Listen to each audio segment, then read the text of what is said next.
L'Ifremer de la Seine-sur-Mer a dérouté hier l'un de ses navires dans l'océan Atlantique pour tenter de retrouver les 5 personnes à bord du Titan, parties dimanche explorer l'épave du Titanic et dont on est sans nouvelles.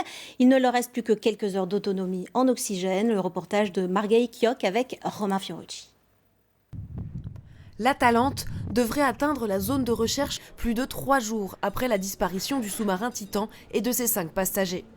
Il porte à son bord un espoir, le robot sous-marin Victor, un matériel de pointe dépêché par la base Ifremer de la Seine-sur-Mer.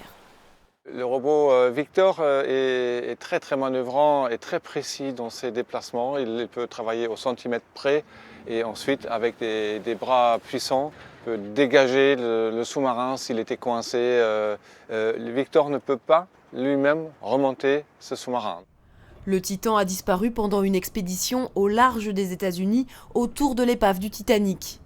À bord de ce sous-marin de tourisme, le Varois Paul-Henri Narjolet, habitué des plongées au plus profond des océans. Son ancien collègue de l'Ifremer, Jean Jarry, ne cache pas son inquiétude. Les conditions de survie au fond de l'eau sont extrêmes. Ça, je peux vous dire qu'ils sont très mal.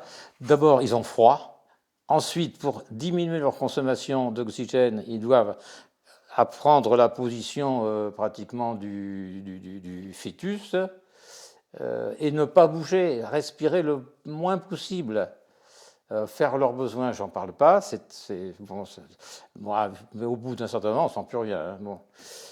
Donc c'est angoissant, en plus une angoisse. Des signes de vie auraient été entendus par les sauveteurs, des coups frappés à 30 minutes d'intervalle. Si les naufragés sont encore en vie, il faut faire vite. Il ne reste que quelques heures d'oxygène disponibles à bord du sous-marin.